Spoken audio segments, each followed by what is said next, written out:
कि हैदराबाद दारुसलाम में 19 अप्रैल के दिन शाम में 7 बजे से 10 बजे तक all India Muslim personal law board की जानिब से वफ़ अमेंडमेंट बिल 2025 के ख़िलाफ़ एक प्रोटेस्ट मीटिंग, पब्लिक मीटिंग रखी जा रही है और जिसकी सदारत all India Muslim personal law board के सदर मौलाना खालिद सैफुल्लाह रहमानी साहब करेंगे।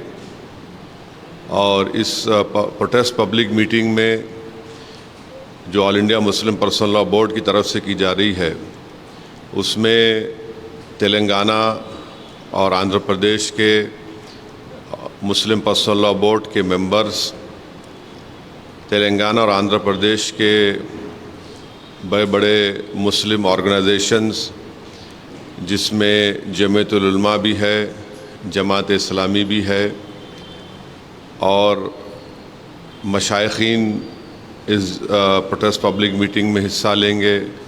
उलमा इकराम इस पब्लिक मीटिंग में हिस्सा भी लेंगे और अपनी स्पीचेस और अपने खिताबात के ज़रिए आवाम को बताएंगे कैसा ये वफ़ अमेंडमेंट बिल वफ़ के मुफाद में नहीं है। और साथ ही साथ हमारी ये कोशिश भी है कि जो पार्लियामेंट वफ़ कमेटी के मेंबर्स हैं हम उनसे भी बात कर रहे हैं और अगर उनका शेड्यूल परमिट करता है तो वो भी आकर 19 अप्रैल के दिन 19 अप्रैल के दिन जो ये पब्लिक मीटिंग होने जा रही है उसमें हिस्सा लेंगे। 19 अप्रैल के दिन मगरिब की नमाज बाजमात दारुसलाम के ग्राउंड में अदा की जाएगी। उस नमाज में जनाब रिजवान कुरैशी साहब जो ख़तीब और इमाम मक्का मस्जिद है नमाज मगरिब पढ़ाएंगे और उसके बाद उनकी क़िरत से ही जलसे का आगाज़ होगा। तो ये एक अहम इत्तला मैं आपको बताना ज़रूरी समझता हूँ। और दूसरी बात यह है कि आप जानते हैं कि वफ़ अमेंडमेंट बिल जो नरेंद्र मोदी की सरकार ने लाया है वो अनकॉन्स्टिट्यूशनल है। वो हमारे भारत के आइन के आर्टिकल 14 का, आर्टिकल 15 का, आर्टिकल 25, आर्टिकल 26 और आर्टिकल 29 का एक ग्रेव वायलेशन है। और हम ये समझते हैं कि ये वफ़ अमेंडमेंट बिल वफ़ की प्रॉपर्टीज़ को बचाने के लिए नहीं लाया जा रहा है। वफ़ की प्रॉपर्टीज़ पर जो एंक्रोचमेंट हो चुका है उन एंक्रोचर्स को हटाने के लिए नहीं लाया जा रहा है। वफ़ प्रॉपर्टीज़ की रेवेन्यू या आमदनी में इजाफ़ा करने के लिए नहीं लाया जा रहा है। ना ही ये मुसलमानों के मुफाद में है, बल्कि ये तमाम अमेंडमेंट्स जो किए गए हैं बीजेपी और एनडीए के सपोर्टिंग पार्टीज़, चाहे वो टीडीपी हो, जेडीयू की नीतीश कुमार हो, चंद्राबाबू नायडू हो, चिराग पासवान हो, जयंत चौधरी हो, मांझी साहब हो या फिर कुमारस्वामी हो, तो इनकी सपोर्ट से बीजेपी ने एक काले क़ानून को बनाया है। और ये इस बात को बताता है कि मुसलमानों पर बीजेपी उनको शक की निगाहों से देखती है। और इसलिए देखती है क्योंकि हिंदू धर्म के एंडोमेंट बोर्ड में, जैन धर्म के एंडोमेंट बोर्ड में, सिख धर्म के एंडोमेंट बोर्ड में यहाँ पर सिर्फ उन्हीं के मज़हब का मानने वाला उसका मेंबर बन सकता है। इन धर्म के बोर्डों में लिमिटेशन एक्ट अप्लाई नहीं होता। इन धर्मों में बाय यूसेज वो उस धर्म की प्रॉपर्टी बन सकती है और इन धर्म के बोर्डों में दूसरे धर्म के मानने वाला भी उनको अपनी प्रॉपर्टी दे सकता है। ये तमाम चीज़ें इस अमेंडमेंट बिल के ज़रिए नरेंद्र मोदी की सरकार ने मुसलमानों के इस धर्म के बोर्ड से छीन ली हैं। हम हमारे इस देश के हिंदू भाइयों को ये बताना चाहेंगे, सिख भाइयों को बताना चाहेंगे और हमारे जैन भाइयों को बताना चाहेंगे कि जब आप अपने धर्म के बोर्ड में सिर्फ अपने ही धर्म के मानने वालों को मेंबर बना सकते हैं और दूसरे धर्म का नहीं बन सकता है, तो कैसे मुस्लिम धर्म का ये वक्फ बोर्ड, जो एक प्योर रिलीजियस इंस्टीट्यूशन है वक्फ बोर्ड, उसमें कैसे मोदी सरकार दूसरे धर्म के लोगों को मैंडेटरी 2 लोगों को बनाने का एक प्रोविज़न रखती है। और जब आपके पास लिमिटेशन एक्ट अप्लाई नहीं होता है, जिसके ज़रिए से अगर हिंदू एंडोमेंट बोर्ड की प्रॉपर्टी पर, जैन धर्म की प्रॉपर्टी के ऊपर, गुरुद्वारा प्रबंधक कमेटी के प्रॉपर्टी के ऊपर अगर कोई नाजायज़ कब्ज़ा करता है तो उसको आप कभी भी निकाल सकते हैं। वो मुस्लिम धर्म के एंडोमेंट बोर्ड पर लिमिटेशन एक्ट अप्लाई करके नरेंद्र मोदी की सरकार एंक्रोचर को मालिक बनाना चाह रही है एडवर्स पोजेशन की बुनियाद पर। और फिर आर्टिकल 26 के तहत हर रिलीजियस डिनोमिनेशन को अपने रिलीजियस चैरिटेबल ऑर्गेनाइजेशन बनाने का इख्तियार मिलता है, उसको एडमिनिस्टर करने का इख्तियार मिलता है और मूवेबल और इमूवेबल प्रॉपर्टीज़ को हासिल करने का इख्तियार मिलता है। ये मुसलमानों से छीना जा रहा है। और आपको मैं बार बार समझा रहा हूँ कि इस मुस्लिम धर्म के इस बोर्ड में जो अमेंडमेंट्स नरेंद्र मोदी की सरकार ने और चंद्रबाबू नायडू, नीतीश कुमार, चिराग पासवान, जयंत चौधरी, मांझी साहब ने और कुमारस्वामी ने किया है, उसमें सेक्शन 3D आप पढ़िए। सेक्शन 3D को जब पार्लियामेंट में ये बिल डिबेट हो रहा था, उसको बुज़दिली से अमेंडमेंट को पेश किया गया। और अमेंडमेंट क्या बोलता है कि जो भी मस्जिद, दरगाह, खानखा, आशुरखाने, इमाम बाड़े आर्कियोलॉजिकल सर्वे ऑफ इंडिया के तहत प्रोटेक्टेड और एंशिएंट मॉन्यूमेंट रहेंगे। अब ये बिल बनने के बाद उनका register as a waqf property नहीं होगा। अब आप मेरे को बताइए, सच्चर कमेटी में 180 प्रॉपर्टीज़ जो सच्चर कमेटी ने, आप उसके लास्ट पेजेस देखिए, आखिरी के 8-10 पेजेस में 180 प्रॉपर्टी सच्चर कमेटी ने कहा कि ASI के इलीगल ऑक्यूपेशन में है।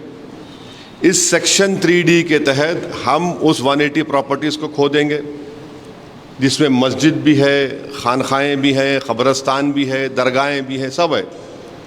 अब इसका इफ़ेक्ट ये भी होगा कि संभल की मस्जिद अब वक्फ की प्रॉपर्टी नहीं रहेगी।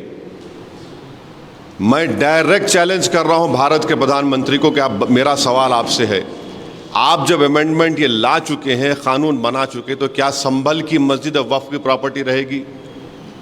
क्या ज्ञानवापी की मस्जिद वक्फ की प्रॉपर्टी कहलाएगी? क्या मथुरा की मस्जिद वक्फ की प्रॉपर्टी कहलाएगी?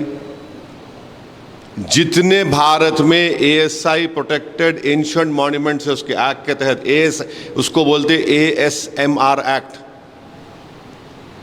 जिसमें हमारे शिया भाइयों के इमाम बाड़े भी हैं, आशुरखाने भी हैं, दरगाहें भी हैं। अब आप बताइए, इससे वक्फ को छीन नहीं रहे आप? और झूठा प्रोपेगेंडा बीजेपी करे, नहीं कुछ नुकसान नहीं होगा। फिर सेक्शन 2 पढ़ो उसका आप।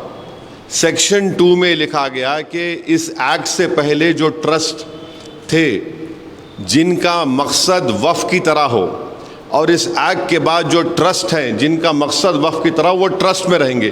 वो क्यों लाया गया? वो इसलिए लाया गया, अमित शाह पार्लियामेंट में बोले कि हम ये सेक्शन 2 को इसलिए लाए क्योंकि हमारे बोरा मुस्लिम भाइयों को इससे फ़ायदा हो सके।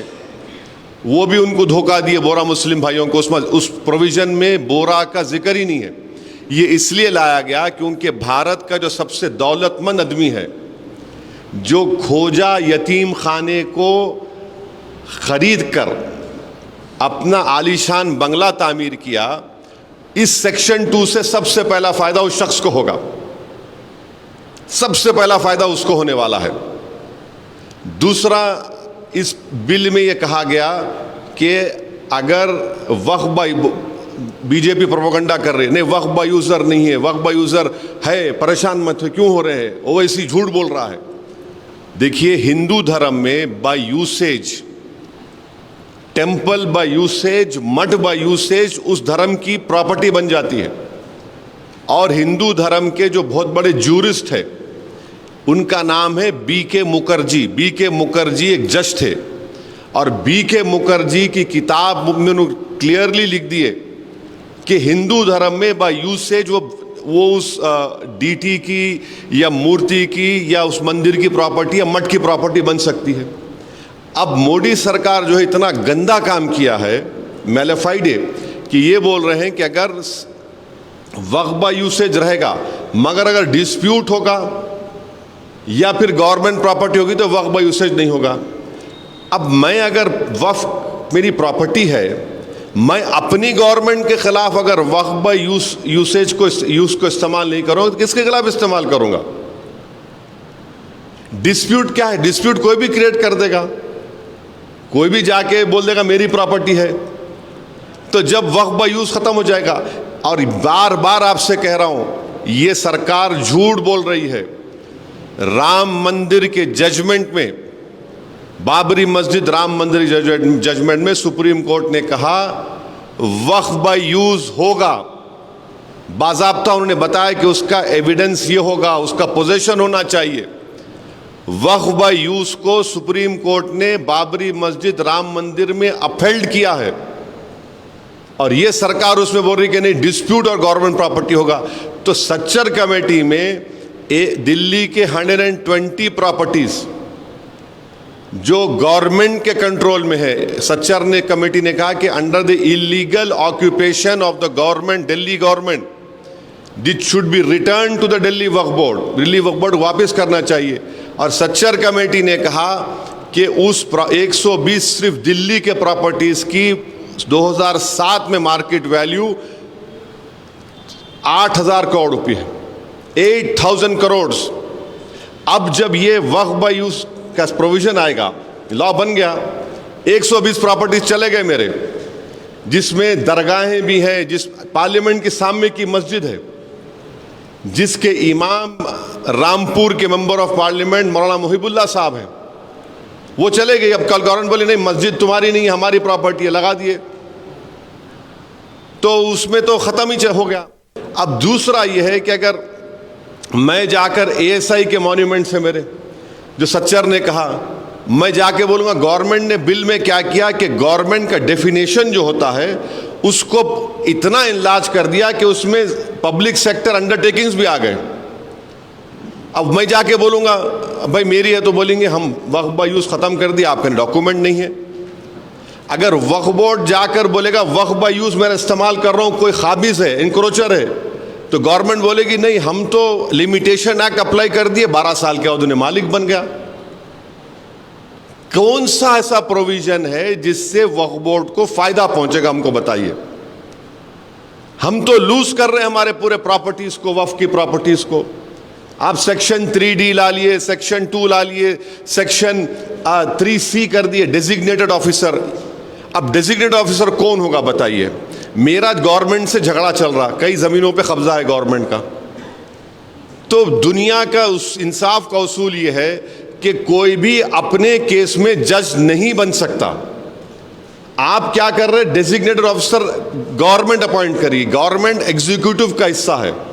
हमारे देश में, वतन अजीज में, theory of separation of powers हमारे कॉन्स्टिट्यूशन के बेसिक स्ट्रक्चर का हिस्सा है कि कोई भी अपने केस में जज नहीं बन सकता। डेजिग्नेटेड ऑफिसर गवर्नमेंट नॉमिनेट करेगी, वो किसके हक में फैसला करेगा? वो अगर आप ईमानदार थे तो आप बोलना था कि अगर ऐसे झगड़े होंगे तो कोर्ट तय करेगा, आप कोर्ट को भी निकाल दिए डेजिग्नेटेड ऑफिसर। यानी हर एतबार से मुसलमान अपनी जायदादों को खोने जाएंगे। किरण रिजिजू का कल वीडियो देखा मैं, इतना झूठ बोल रहे वो, कुछ नहीं होगा। अरे आप कानून बना के छोड़ रहे हैं सेक्शन 3C के तहत। अब तो उत्तर प्रदेश में तो उन्हें छीनना चाह रहे। उत्तर प्रदेश में 91% of Sunni Waqf board property जो है वो वक्फ बाय यूज की है, पूरे गायब हो जाएंगे। सेक्शन 3D के तहत क्या संभल की मस्जिद वक्फ की प्रॉपर्टी है या नहीं है, बताओ। सिंपल क्वेश्चन कर रहा हूं मैं। तो ये सब इसलिए लाया जा रहा है ताकि मुसलमानों के रिलीजियस प्रॉपर्टीज को और उस धर्म के जो प्रॉपर्टीज है उसको उनसे छीन लिया जाए। और अफसोस की बात यह है कि चंद्राबाबू नायडू की सरकार तिरुमला तिरुपति देवस्थानम में एम्प्लॉयज जो नॉन हिंदू है उनको निकाल रही है। तिरुमला तिरुपति देवस्थानम का एक्ट ये कहता है कि जो टीटीडी का मेंबर होगा वो हिंदू धर्म का होना चाहिए। बोर्ड में आप एम्प्लॉयज को निकाल रहे हैं हिंदू नहीं है बोल के, और यहां पर आप मोदी के अनकॉन्स्टिट्यूशनल ब्लैक लॉ की सपोर्ट करके कह रहे हैं कि मुस्लिम धर्म के बोर्ड में आप नॉन मुस्लिम को रखेंगे। देखिए कितनी हिपोक्रेसी है चंद्रबाबू नायडू की। एम्प्लॉयज का जिक्र नहीं है, टीटीडी के मेंबर्स, उनका कमिश्नर, और बार बार बोलते हैं कि नहीं वक्फ की प्रॉपर्टी पे कब्जा हो रहा। तो 2014 में मुख्तार अब्बास नकवी ने, जब उस वक्त के मिनिस्ट्री ऑफ माइनॉरिटी अफेयर्स थे, उन्होंने एंक्रोचमेंट निकालने का बिल पेश किया था, illegal occupants on Waqf property. क्यों इस सरकार ने उस बिल को वापस ले लिया? क्यों लिया आपने वापस? आप उसको रखते, उसमें ऐड करते, अपनी ईमानदारी को दिखाते।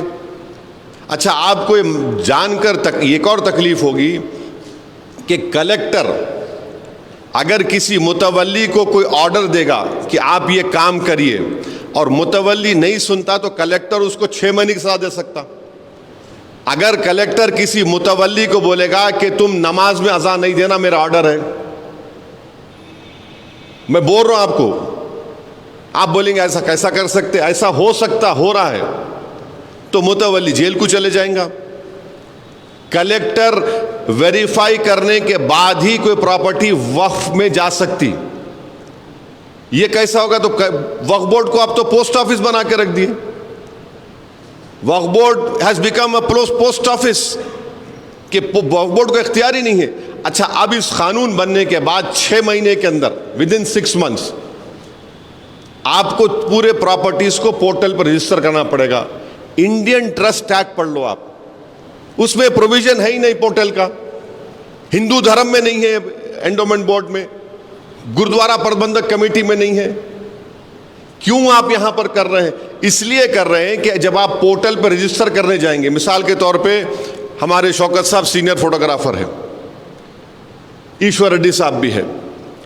अब शौकत साहब एग्जाम कोई प्रॉपर्टी को रजिस्टर करने जा रहे हैं पोर्टल के ऊपर कि भाई ये वक्फ है, तो फौरन कोई भी रोड चलता आदमी बोलेगा नहीं नहीं शौकत की प्रॉपर्टी नहीं है, रजिस्टर नहीं होना।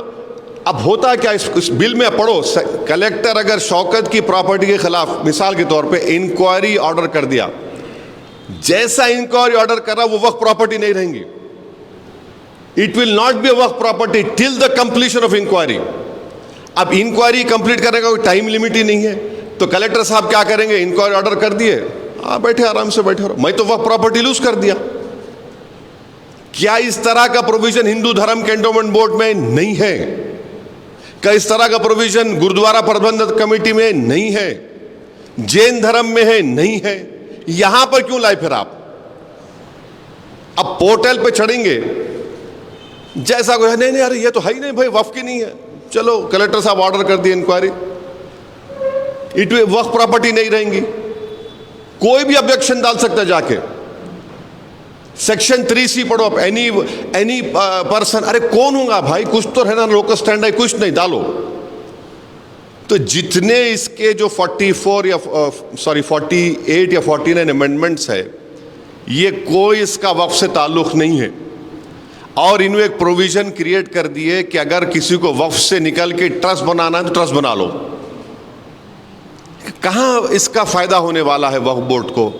और मिनिस्ट्री ऑफ माइनॉरिटी अफेयर्स का एक वेबसाइट पे जाओ आप लोग, कौमी तरक्याती स्कीम है 22-23 में, मेरे ख्याल से अगर गलत मेरा मेमोरी सही है तो कुछ 17 करोड़ अलॉकेट हुए, 3 करोड़ रिलीज करें, 1 करोड़ खर्चा नहीं हुआ उसमें। इसमें कौन आके, मैं आके रोका था। 10 साल से आप सरकार में है ना, ये स्कीम 10 साल से आप क्या खर्चा करें बताओ? तो ये अच्छा, फिर ये बोल रहे कि हम 2 महिलाओं को मेंबर बना रहे। इतना झूठ बोलते हैं लोग। 95 एक्ट में आप पढ़ो, स्टेट वक्फ बोर्ड में और सेंट्रल वक्फ काउंसिल में, उसमें क्या लिखा हुआ है, अंग्रेजी का वर्ड लिखा हुआ है, एटलीस्ट 2 वुमेन, एटलीस्ट 2 वुमेन, और वो मुस्लिम होना चाहिए, नंबर 1। इन्हों क्या कर दिए, शैल बी 2, माने यहां वहां पर पहले क्या था, कम से कम 2 से बढ़ भी सकते थे, इन्हों 2 कर दिए खाली। फिर उसमें आप क्या कर रहे, सेंट्रल वक्फ काउंसिल में 22 मेंबर्स हैं, जिसमें से 11 नॉन मुस्लिम बना सकती सरकार। स्टेट वक्फ बोर्ड में 11 मेंबर होंगे, जिसमें से 7 नॉन मुस्लिम को बना सकते और 4 मुसलमान रहेंगे। अब इलेक्शन नहीं होगा स्टेट वक्फ बोर्ड का, एमपी कैटेगरी का इलेक्शन होता था, एमएलए का, बार काउंसिल का, मुतवल्ली का, गवर्नमेंट नॉमिनेट करेंगी। अब जब गवर्नमेंट नॉमिनेट करेंगी, क्यों करेंगे, प्रोविजन क्यों लेके आए, जब नॉमिनेट करेंगे तो वक्फ बाय यूज है, कोई काबिज है, समझे आप। तो गवर्नमेंट जब बोलेंगे नहीं ये वक्फ बाय यूज खत्म हो गया, ये गवर्नमेंट प्रॉपर्टी हो गई, एनक्रोचर मालिक बन गया, गवर्नमेंट जब कलेक्टर है फैसला लेंगे तो ये वक्फ बोर्ड सब खाली गूंगे अंधे बन के जी हुजूर बोलेंगे। नॉमिनेट ये लोग करेंगे ना, नॉमिनेट को ऐसे लोगों को नहीं करेंगे जो ईमानदारी से काम करेंगे, जो उनको थाली बजाएंगे, जो उनके सामने लेट जाएंगे, उनको ही बनाएंगे ना। तो इसीलिए नॉमिनेशन लेके आ रहे स्टेट वक्फ बोर्ड में और सेंट्रल वक्फ काउंसिल में। आप ये बताइए कि अगर कोई प्रॉपर्टी रजिस्टर हो गई वक्फ बोर्ड में, और एक अमेंडमेंट बता रहा हूं, तो उसको चैलेंज करने का टाइम 1 साल का है, इन्हों क्या कर दिए 2 साल कर दिए, माने लड़ते रहो। और एक झूठ जो गवर्नमेंट बीजेपी बोल रही कि नहीं वक्फ ट्राइब्यूनल के जजमेंट के खिलाफ कोई कोर्ट को नहीं जा सकता था, आप सुने होंगे, कोर्ट को नहीं जा सकते, कैसे, कितना झूठ बोल रहे। भारत में 14 या 20 ऐसे ट्राइब्यूनल है, चाहे जिसमें मशहूर इनकम टैक्स ट्राइब्यूनल, एनजीटी का ट्राइब्यूनल, रेलवे क्लेम्स ट्राइब्यूनल, आपके ऐसे 14-15 ट्राइब्यूनल्स है, जिसके जजमेंट के खिलाफ आप हाई कोर्ट जा सकते, मगर रिव्यू पिटीशन डाल सकते, रिव्यू पिटीशन। और जब हाई कोर्ट जाता तो हाई कोर्ट पूरा रिकॉर्ड देख सकता। अब आप क्या बोल रहे, नहीं रिव्यू नहीं, अपील होगा। अपील माने पूरे एक कोर्ट में पूरे भारत में लाखों केसेस पेंडिंग है, लाखों, और कॉन्स्टिट्यूशन के प्रोविजन के तहत ट्राइब्यूनल बनाया गया। ये ट्राइब्यूनल का झूठ बोले, हमारे हिंदू भाइयों को देश में झूठ बोल दिए, नहीं कोई जा ही नहीं सकता ट्राइब्यूनल। अरे जा सकता बाबा, एनजीटी का ट्राइब्यूनल के जजमेंट के खिलाफ, इनकम टैक्स का ट्राइब्यूनल, रेलवे क्लेम्स ट्राइब्यूनल, आप रिव्यू डालते हाई कोर्ट में, कौन रोक रहा, कोई रोक नहीं सकता किसी को। नहीं पूरे देश में प्रोपेगेंडा कर दिया, जा ही नहीं सकते थे, हम कर दिए। अरे क्या करें आप। और ट्राइब्यूनल का 95 एक्ट में डिस्ट्रिक्ट जज को अपॉइंट करता था chief justice of the high court, जैसा हैदराबाद का ट्राइब्यूनल है, ये तेलंगाना, उसको तेलंगाना हैदराबाद हाई कोर्ट के सीजीआई अपॉइंट करते थे। जब वो अपॉइंट करते थे तो उनके एडमिनिस्ट्रेटिव कंट्रोल में रहता आदमी हो, डिस्ट्रिक्ट जज। अब आप क्या बोल रहे, रिटायर्ड को बना सकते, जब रिटायर्ड को बनाएंगे तो उन्हें तो chief justice of high court के एडमिनिस्ट्रेटिव कंट्रोल में नहीं रहेगा। कौन सा ऐसा प्रोविजन है जो मुसलमानों के फायदे में, हमको बताओ। और आप बोल रहे ओबीसी को हम लाके डालेंगे। अरे भाई साहब, जिस पार्टी में 2014, 2019, 2024 में कितने मुसलमान जीत के आपके पास बताओ। अब तो 240 में चंद्राबाबू नायडू की पार्टी, नीतीश कुमार की पार्टी, चिराग पासवान की पार्टी, जयंत चौधरी की पार्टी और मांझी की पार्टी, कुमारस्वामी की पार्टी, एक मुसलमान नहीं है इनके पास। और इन्हों चले हम मुसलमानों की मोहब्बत में काम करें, एक मुसलमान मिनिस्टर नहीं है आपके पास। कौन सा मुसलमानों की मोहब्बत में आप काम करने जा रहे हैं। तो ऑल इन ऑल ये है कि ये वक्फ की बर्बादी के लिए, मस्जिदों को, दरगाहों को, खानखाओं को छीनने के लिए। और आखिरी अमेंडमेंट की बात कर रहा हूं, एक वक्फ बाय इवैक्यू प्रॉपर्टी होते, यानी जो लोग भारत को छोड़ के चले गए दूसरे कंट्री को, जाने से पहले वो बोले ये मेरी प्रॉपर्टी है, मैं वक्फ कर रहा हूं उसको, वक्फ करके चले गए। और ख़ास तौर से इन पर्टिकुलर एग्जाम्पल दे रहा हूं आपको, हरियाणा में, पंजाब में ऐसे, मैंने, अगर मैं गलत नहीं कह रहा हूं, बल्कि हज़ारों एकड़ के करीब या 100 एकड़ करीब ऐसे ज़मीनात हैं, उसका रेवेन्यू आता पंजाब हरियाणा, पंजाब के वक्फ बोर्ड को, हरियाणा के वक्फ बोर्ड को। अब वो प्रोविजन को ओमिट करके आप क्या बोल रहे, कस्टोडियन उसका टेक केयर करेगा, तो वक्फ से निकल गई ना प्रॉपर्टी, वक्फ से निकल गई प्रॉपर्टी। वो क्यों करे आप? वो किसको रियल एस्टेट को फायदा पहुंचाना चाह रहे बताओ आप? ये ऑल इन ऑल है। मैं इतना लंबा और बोल सकता हूं, मगर जो बेसिक, जो अहम अमेंडमेंट जो गवर्नमेंट करी है, जिससे वक्फ को बर्बाद करने की पूरी कोशिशें की जा रही है, हम इसके खिलाफ एहतजाज कर रहे हैं। All India Muslim personal law board ने जो फैसला लिया है हम उसकी तायीद करते हैं, और हम एक ही अपील करेंगे कि जहां कहीं भी जिस किस्म का प्रोटेस्ट हो, आप उसमें उसको कामयाब करिए, और सबसे अहम बात ये, उसको पीसफुल रखिए और अपना प्रोटेस्ट रजिस्टर कराइए। हम अभी भी हम देश के प्रधानमंत्री से ये अपील कर रहे हैं कि आप इस पर गौर करिए। आप ये कानून सिर्फ भारत के संविधान के खिलाफ भी बना रहे हैं और अपनी आइडियोलॉजी को इस देश पर मुसल्लत कर रहे हैं। आपकी आइडियोलॉजी तो इंडियन नेशनलिज्म होनी चाहिए, आपकी आइडियोलॉजी तो संविधान होना चाहिए। जब हिंदू धर्म के लोगों के लिए, सिख धर्म के लोगों के लिए जो चीज़ अच्छी है, वो मुस्लिम धर्म के लोगों के लिए खराब कैसे हो जा रही है, हमको बताइए। ये हमको आपको इत्तला देना था। अगर आपके कोई सवालात है तो आप बारी बारी से मुझसे पूछ सकते, मैं इंशाल्लाह कोशिश करूँगा उसका शॉर्ट में जवाब देने के लिए। हाँ,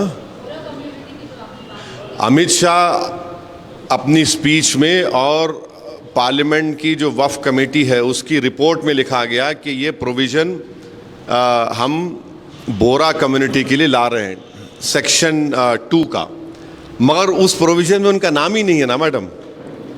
उनको धोखा दे दिया आप, क्योंकि देखिए बोरा जो मुस्लिम होते, उनके जो स्पिरिचुअल हेड होते, उनको वो दाइल मुतलक कहते। तो उनके जितने वक्फ प्रॉपर्टीज होते उसमें मुतवल्ली नहीं होता, सिर्फ उनके दाइल मुतलक, माने उनका जो जैसा मुफद्दल साहब है वो ही हो सकते। आप उनका नाम लेके उनके खंधे पर रख के तोप चला दिया आप, मगर उनको ही नहीं दिया कुछ भी। आप प्रोविजन में जिक्र आना ना, उनका नहीं दिया, उनको नहीं है जिक्र उनका। और उसमें गवर्नमेंट सेक्शन 2 से एक रूट बना दी, अगर आपको वक्फ से निकलना है तो ट्रस्ट बना लो। आप एक्ट बना रहे ना, वक्फ को प्रोटेक्ट करने का एक्ट बना रहे, मगर गवर्नमेंट क्या बोल रही है, बेटा ये रास्ते से निकल सकता है, निकल जा। तो पतली गली बोलते हैं, हैदराबाद में क्या बोलते हैं, पतली गली से पकड़ ले, वो पतली गली से रास्ता बता रहे आप।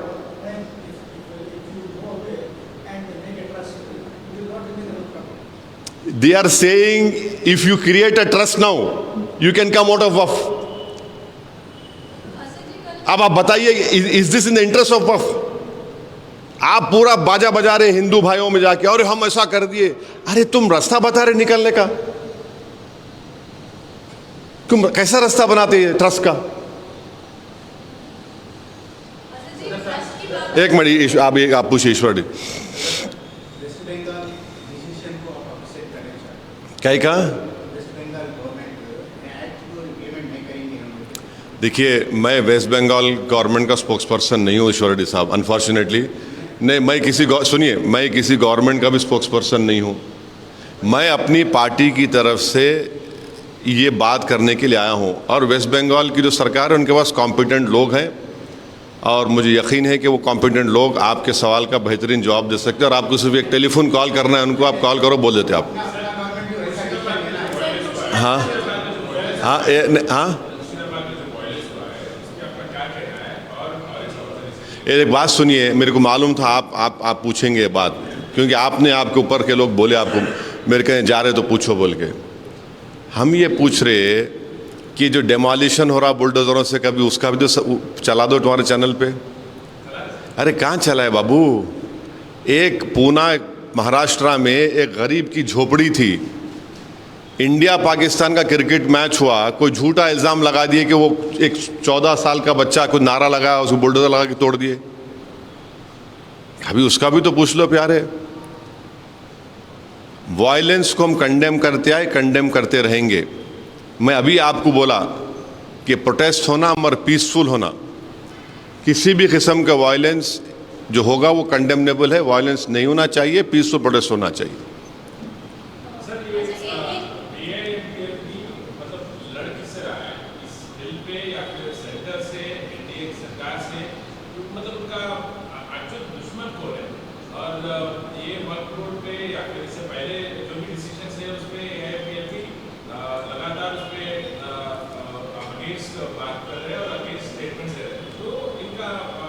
नहीं, तुम्हारा ज़रा मैं समझ में नहीं आता, अंग्रेजी में पूछ लो मेरे से, अच्छा रहता, मैं क्लैरिटी से बोल सकता हूँ। वरना नहीं, तुम जो बोल रहे ना डबल मीनिंग आ रहा उसमें, तो तुम ज़रा इंग्लिश में पूछ लो, क्लैरिटी से पूछ लो, मैं बोलता हूँ।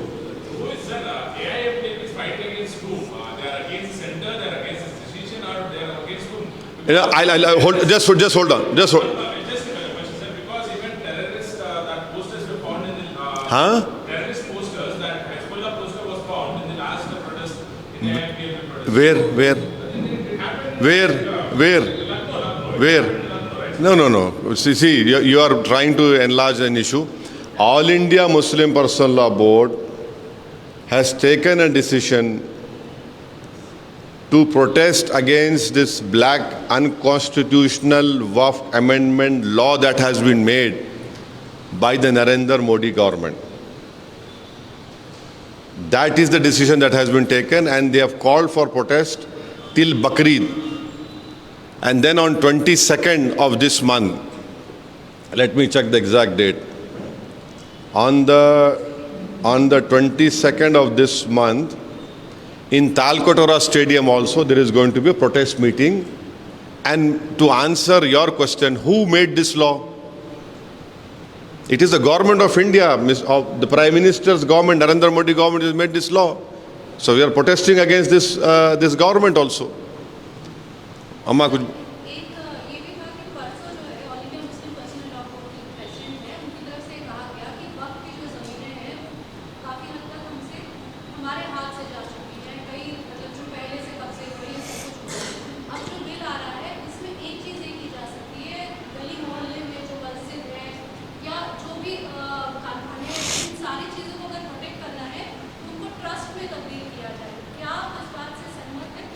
नहीं, मैं अपनी बात कर रहा हूँ।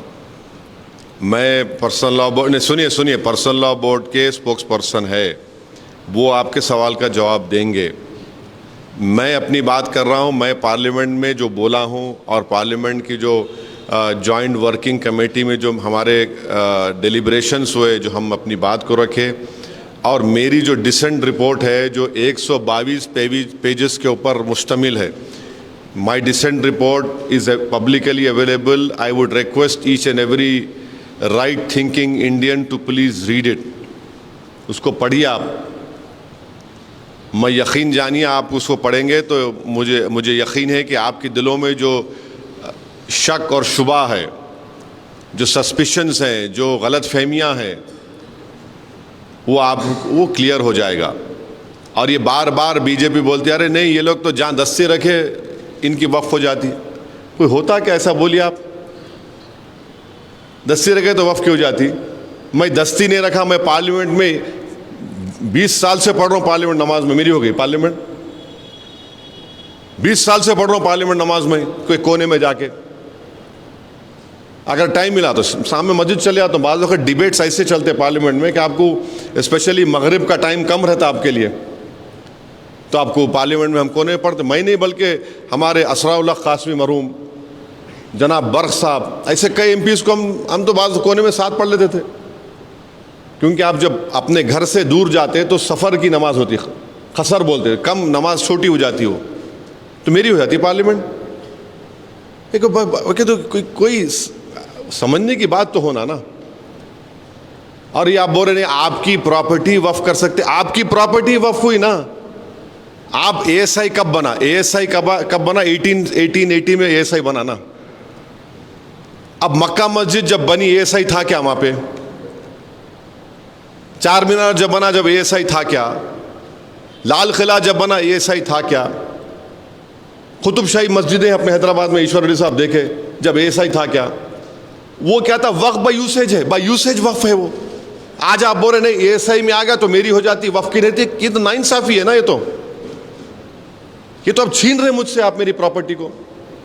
संभल का केस चल रहा, पूरा संभल का केस चल रहा, आज आप लॉ बना दिए नहीं, it is not a Waqf property. What will remain of the Sambhal masjid then? ऐसे कई आप जो काम नहीं कर सकते थे ये लॉ से कर रहे हैं पूरा।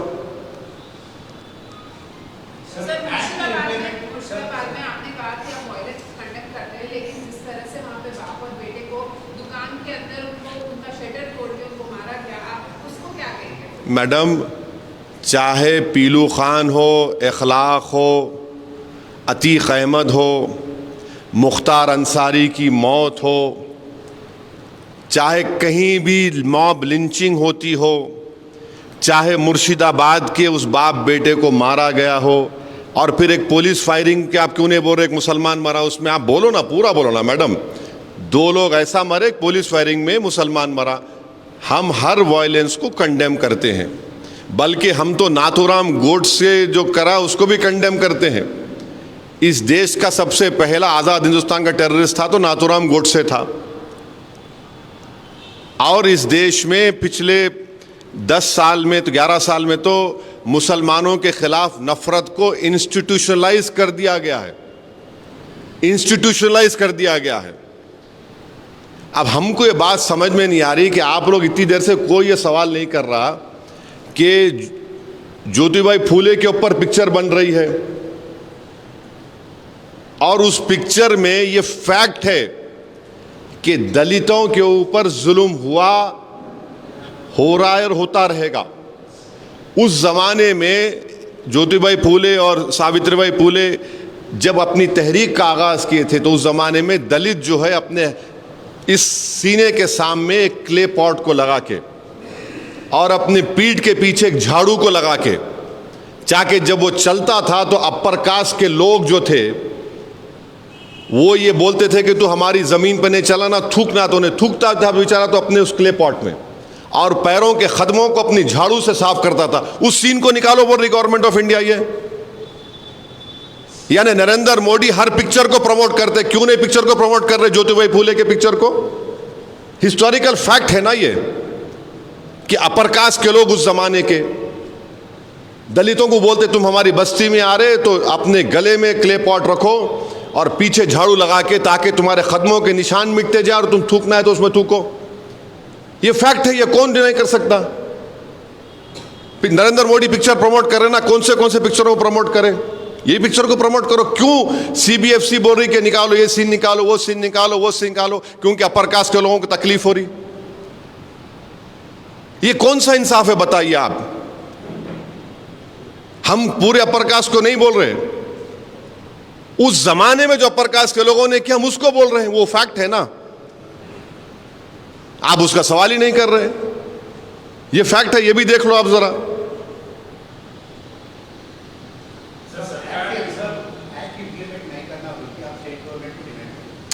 अरे अभी तो बात करेंगे, all India Muslim personal law board से बात करेंगे, वो लोग क्या डिसाइड करेंगे हम देखेंगे।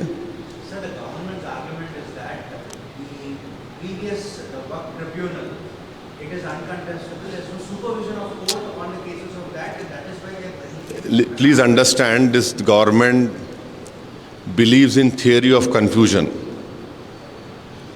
and they are not telling you the full truth. The full truth is that there are many tribunals in our country which are formed under an article of the Constitution, and any of the decisions or judgments that a tribunal has been gives, you file a review petition in the High Court, right? You don't file an appeal. But this government has deliberately told, especially to the majority Hindu community, that this Waqf board decision cannot be challenged in court. A review itself is a challenge, isn't it? आप review डाल रहे तो क्या आपको high court नहीं जा रहे? आप अच्छा, इनकी झूठ की मिसाल एक और देख लो आप। गुजरात का एक मिसाल देते हैं लोग, सूरत का। सूरत में क्या बोलते हैं, सूरत का म्युनिसिपल कॉरपोरेशन को वक्फ बोर्ड ने वक्फ प्रॉपर्टी डिक्लेयर कर दिया। वक्फ बोर्ड बोला कि वो मुगल सराय है, मगर ये जब ट्राइब्यूनल में गया तो ट्राइब्यूनल बोला ये वक्फ प्रॉपर्टी नहीं है। तारीफ करो ना बॉस, वहां वक्फ बोर्ड, गुजरात का वक्फ ट्राइब्यूनल ने कहा कि वक्फ प्रॉपर्टी नहीं है ये, तो ट्राइब्यूनल का जजमेंट को आपको तकलीफ नहीं हो रही। जब यानी आपके फेवर में आया तो अच्छा, आपके खिलाफ गया तो बुरा। तो आप किस तरह की जुडिशरी चाह रहे हैं? और ट्राइब्यूनल का, वक्फ ट्राइब्यूनल का जो अभी जो 95 एक्ट में सिटिंग डिस्ट्रिक्ट जज appointed by the CJI chief justice of that high court will always be under the administrative control of the high court of the chief justice. Now you are saying retired judge, can he be under the administrative control of the chief justice of that particular state high court? No, because he's a retired judge. And as a politician, as a member of elected member of assembly and parliament, and you as esteemed journalists know that whenever government appoints this inquiry commission headed by retired judge, with all due respect to them, either the reports don't come or they take a very long time to come. आप देख लो, मेरे को अच्छी तरह याद है, मैं इन retired जजेस के सामने गया, मैं आपको बोल रहा हूं, आपके मक्का मस्जिद में बॉम्ब ब्लास्ट हुआ, उसमें गोलियां लगी, बच्चों को शहीद हो गए, एक रिटायर्ड जज साहब को बनाए, हमारे एडवोकेट शफीक महाजिर साहब को हम साथ लेके वहां पे गए, बेहतरीन जिरा करे वो। रिपोर्ट अब तक नहीं आई बाबू, रिपोर्ट आई नहीं अब तक। 1998-99 में या 2003 में तालाब कट्टे में फायरिंग हुई, एक औरत अपने घर में बच्चे को दूध पिला रही थी, डेथ हो गई उसकी। रिटायर्ड जज को बनाया, उनका इंक्वायरी चली GHMC ऑफिस में, मैं गया वहां पे कई हियरिंग में, क्या हुआ रिपोर्ट का मेरे को नहीं मालूम। मैं ये नहीं कोई उंगली नहीं उठा रहा हूं, आपको एक दो एग्जाम्पल दे रहा हूं। ट्राइब्यूनल में अगर जब डिस्ट्रिक्ट जज अपॉइंट होता है, chief justice of high court का, उनके एडमिनिस्ट्रेटिव कंट्रोल में होता है। अच्छा, हिंदू धर्म के एंडोमेंट बोर्ड में समरी एविक्शन पावर्स है, एंक्रोचमेंट को निकाल सकते, यहां पे नहीं दे रहे आप। और अभी वक्फ बोर्ड का प्रॉब्लम क्या, अगर वक्फ बोर्ड कोई केस सुप्रीम कोर्ट में जीत गया, शौकत मिसाल तौर पे केस जीत गए ईश्वर रेड्डी के खिलाफ, मैं दोस्ती में बोल रहा हूं, तो जीतने के बाद भी, सुप्रीम कोर्ट से जीतने के बाद भी मेरे को एग्जीक्यूटिव पिटीशन, ईपी पिटीशन यहां आके डालना पड़ता है, यहाँ पे हाई कोर्ट में, यहाँ के लोकल कोर्ट में। आप जीतने में नहीं आती आपको ईपी डालना पड़ता है यहाँ पे। इतना रेगुलेशन है वक्फ बोर्ड में, इतना रेगुलेशन है। अच्छा, कैसा वक्फ कैसा होता? अगर शौकत अपनी प्रॉपर्टी दे रहे, वक्फ बोर्ड को लेटर लिखते, वक्फ बोर्ड क्या करता? सर्वे कमिश्नर का काम एक्सपर्टीज है, सर्वे कमिश्नर कलेक्टर से ऊपर है। सर्वे कमिश्नर उस जगह पे जाके सर्वे करने से पहले पब्लिक को बोलता मैं जा रहा हूं यहाँ पे, प्रॉपर्टी शौकत की है नहीं है बोलो। वहां जाके सर्वे करते, डॉक्यूमेंट्स देखते, उसके बाद सर्वे कमिश्नर सेटिस्फाई तो चीफ सेक्रेटरी को लेटर लिखते, चीफ सेक्रेटरी गजट इशू करता। अब क्या हो गया, आप कलेक्टर करेंगे, और कलेक्टर क्या करेंगे? कलेक्टर भाई, अगर आप वीरप्पा मौली की एडमिनिस्ट्रेटिव रिफॉर्म कमेटी रिपोर्ट पढ़िए, उसमें वीरप्पा मौली की रिपोर्ट ने कहा कि कलेक्टर को और बर्डन मत करो आप। और कलेक्टर तो गवर्नमेंट अपॉइंटी है ना भाई, उन्हें सर्वे करने जाएंगे। अब क्या होगा, शौकत बोलेंगे मेरी प्रॉपर्टी है, तो कलेक्टर बोलेगा नहीं शौकत साहब ठहरो जरा। उन्हें बोलेंगे कौन ऑब्जेक्ट कर रहे, जाके ऑब्जेक्ट कर दे, खत्म, सर्वे भी नहीं होता, नहीं इनकी प्रॉपर्टी नहीं है। अरे क्या है भाई, आप कौन सा काम कर रहे वक्त के लिए, हम पूछना चाह रहे। तो ये चीजें हैं।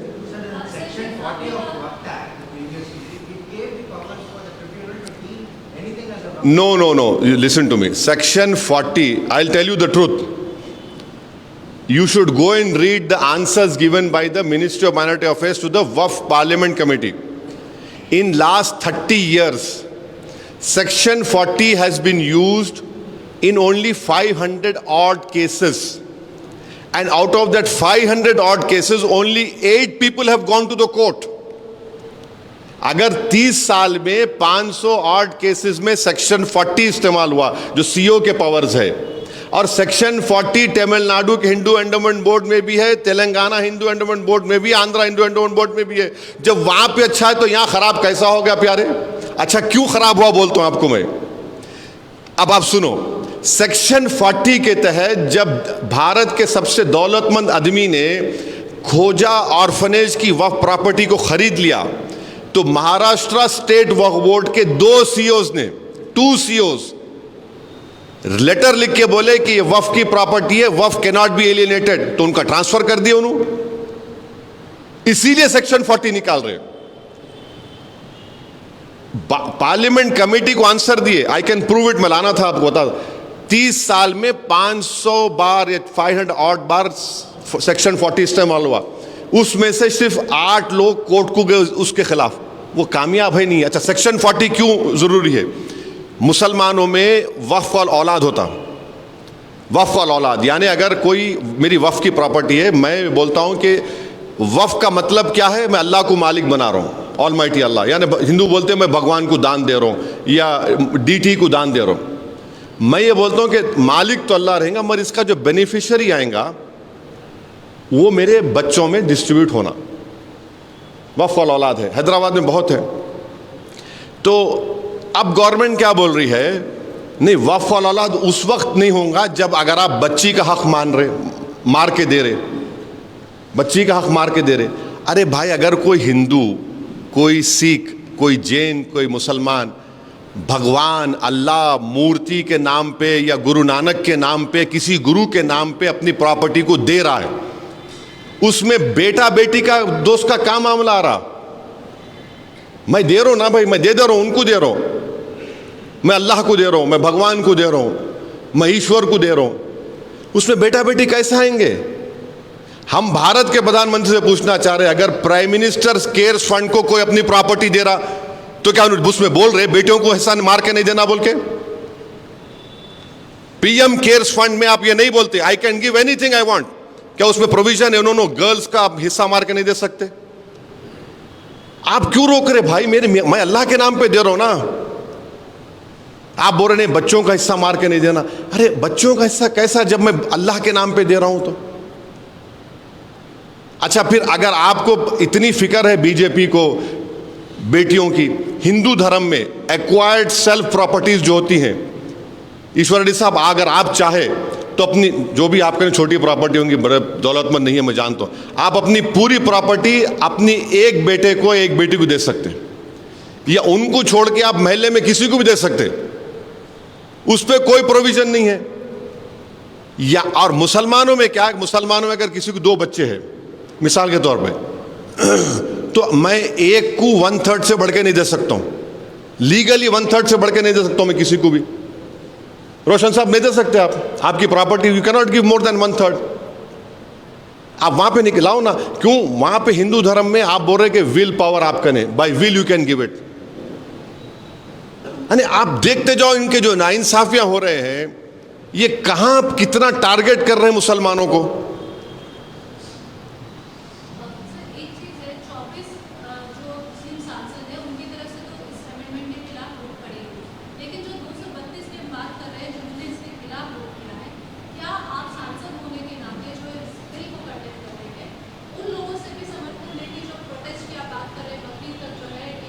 नहीं मैडम, देखिए वो लोग तो पार्टी विप की बुनियाद पे और पार्टी डिसीजन की बुनियाद पे अपना फैसला लिए ना, तो उनको नहीं हम तो आज भी बोल रहे हैं कि आप जो काम करें गलत काम करें। चंद्रबाबू नायडू जो है, चंद्रबाबू नायडू मैं समझता था कि बहुत हिस्ट्री के अच्छे स्टूडेंट हैं। मैं 94 से 2004 तक एमएलए था। ईश्वर रेड्डी साहब के बाल काले थे, शौकत साहब के बाल काले थे, मेरे भी बाल काले थे। जब 1999 में चंद्रबाबू नायडू कुलाटी मार के, सेकेंड टाइम कुलाटी मार के अटल बिहारी वाजपेयी को सपोर्ट करे। 2002 गुजरात हुआ। ईश्वर रेड्डी साहब आप मेरे को करेक्ट करना, नहीं नहीं नहीं, 100 टन चावल लेके बोले मेरे को 100 टन चावल मिले, बोले नहीं बोले। आप देख लो, हजरत गूगल पे जाके देखो आप। 2002 में गुजरात को में सपोर्ट करे जब बीजेपी को, 2004 से लेके 2014 तक चंद्रबाबू नायडू पावर में नहीं थे। अब चंद्रबाबू नायडू ऐसा रॉन्ग डिसीजन लेके अपने बेटे लोकेश का फ्यूचर परेशान कर दिए। वो उन्होंने तो 70 के 76 के हो गए ना आप, हाँ 70 और 75। अरे वो बच्चे का फ्यूचर है ना बाबू साहब। आप गलती करें 10 साल, अच्छा डिवीजन ऑफ तेलंगाना आंध्रा के बाद ही पावर में आए ना आप। अगर डिवीजन नहीं होता तो आप आते ही नहीं थे। तो इतनी बड़ी गलती कर दी है। नीतीश कुमार, बिहार का एंडोमेंट बोर्ड जाके देखो आप, 1950 का एंडोमेंट बोर्ड का कानून है, उसमें क्या बोल रहे, खाली हिंदू मेंबर बन सकता। अच्छा, कॉन्स्टिट्यूशन में आर्टिकल 25 में हिंदू के डेफिनेशन में हिंदू है, सिख है, बौद्ध है, जैन है। बिहार में आग क्या बोल रहा, ओनली हिंदू, यानी सिख भी नहीं बन सकता उसमें। हमारे हिंदू भाइयों को हम बोल रहे कि भाई जब आपके लिए अच्छा है तो हमारे लिए बुरा क्यों है? ठीक है, आप असदुद्दीन ओवैसी से नफरत करो, रोज गाली दो मेरे को उठ के, रोज SMS करके गाली दो, मेरी फोटो को देख के थूक लो, आप जो करते करो, मगर ये तो समझो आपको ऊपर वाला भगवान अल्लाह आपको दिमाग दिया ना, सोचो आप ये आखिर ये नाइंसाफी नहीं है, डिस्क्रिमिनेशन नहीं है, तो फिर क्या है बोलिए आप? ये सौतेला सुलूक है हमारे से।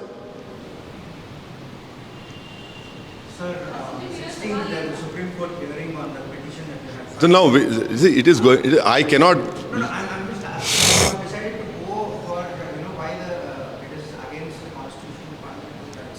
But the dispute is also there by TMC and few parties that the JPC rules were violated. Why not approach in that panel as well? See, what happened? It's not JPC first. It was Joint Working Committee.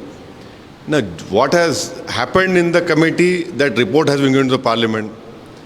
How can the Supreme Court tell this happened in JWC? Usually Supreme Court and courts will not interfere into the internal working of a legislature. We have theory of separation of powers. और कुछ सवालात नहीं है तो ख़त्म करेंगे। कुछ हाँ, कुछ नहीं है ना आप लोगों को? 1 to 1 नहीं होने वाला है, सुन लो आप। 1 to 1 नहीं होना, पूछना है तो पूछ लो। मैं 1 to 1 नहीं करने वाला हूँ। हम हमारे लोकल हैदराबाद के कोई आप लोग चैनल चलाते माशाल्लाह, आप लोगों का रीच बहुत ज़्यादा है, बोलो कुछ है, कोई पूछना है तो बोलो। कहाँ है सिद्दीक? में नहीं आए।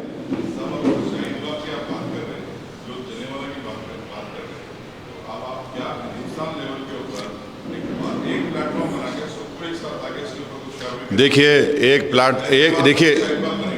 एक platform all India Muslim personal law board, जिसमें हर मकतब फ़िक्र के, हर मसलक के लोग, ज़िम्मेदार लोग उसके मेंबर हैं। यहाँ पर 1.5 ईंट की दीवार उठाना है, मस्जिद बनाने का चक्कर नहीं है। All India Muslim personal law board हमारे लिए एक मुअज़्ज़ज़ ऑर्गेनाइजेशन है, और उनका जो फ़ैसले हुआ है हम उस फ़ैसले की तायद करना चाहिए। और आप एहतजाज को पुरअमन रखिए और कोशिश ये करिए कि हमारे हिंदू धर्म के भाइयों को, उन बहनों को, सिख हमारे भाई बहन को, जैन भाई बहनों को हम ये बताएं कि जब आपके लिए अच्छा है तो हमारे लिए बुरा कैसे हो सकता है? बोलो भाई। हाँ, अब देखिए, अब तो शरबत जिहाद हो रहा है।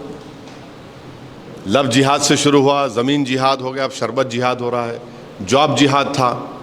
अरे क्या है रे भाई, मीठा है वो पीते पियो, नको नको पियो, अब उसको भी नहीं, शरबत जिहाद। अरे क्या है भाई ये? कहानी, आप कितनी नफरत पैदा करेंगे मुसलमानों के खिलाफ? अरे आपको अपना प्रोडक्ट बेचना है, बेचो, मगर उसमें जिहाद क्यों लेके आ रहे भाई उसमें आप? अरे कैसा होगा ऐसा अगर आप इस मुल्क को ऐसा चलाएंगे? विकसित भारत हम बनना चाह रहे, हम भी बनना चाह रहे विकसित भारत। आप विकसित भारत ऐसा बनेंगे जिस देश की 18 करोड़ आबादी को इस तरह जलील और रुस्वा करके, उनके ईमान पर हमला करके, उनकी मस्जिदों को छीनने करे, कैसा विकसित भारत बनेगा? हम कैसा चीन से मुकाबला करेंगे? और टैरिफ का तो देखो आप, मैं टैरिफ का सबसे पहले आदमी था, टैरिफ के बारे में बोला था। अभी टैरिफ का देखो तमाशे होने वाले हैं। कितना परेशानी होने वाली डेयरी इंडस्ट्री को देखो आप। अब वो बायलैटरल एग्रीमेंट होगा, सितंबर तक पहला उसका होगा, अल्लाह को मालूम क्या क्या होने वाला है।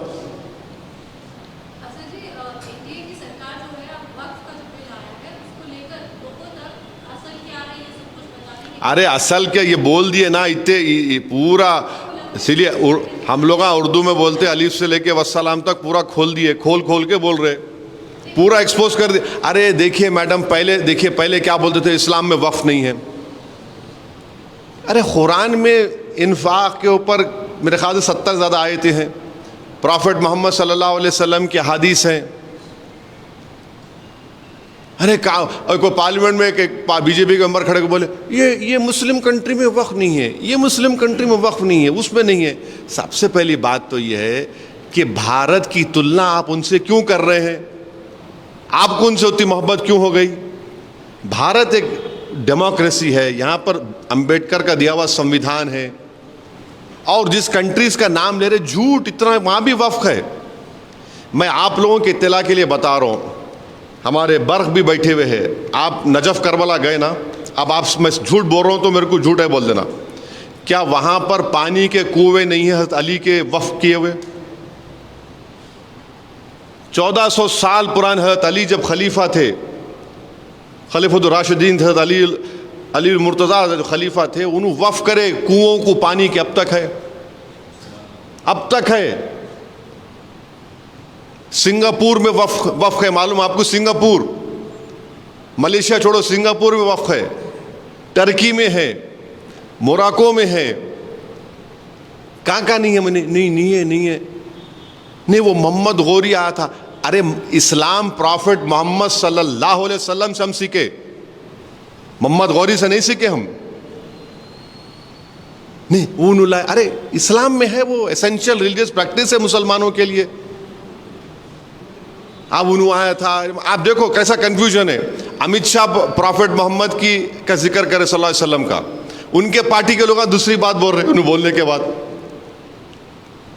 एक उनका टॉप मोस्ट लीडर कोई बात बोला तो कम से कम उस पर तो कायम रहना ना, उस पर भी कायम नहीं है। उनकी स्पीच के बाद उनके कई लोग सुन रहा था एमपीज को, उनके खिलाफ ही बोल रहे हैं, अमित शाह को वो लोग कॉन्ट्रडिक्ट कर दिए। आप स्पीचेस पढ़ो उन लोगों के।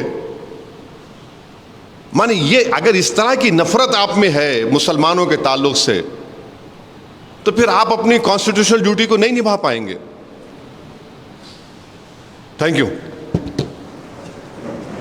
तो आप लोग आइए 19 तारीख के दिन प्लीज, सब आप लोग।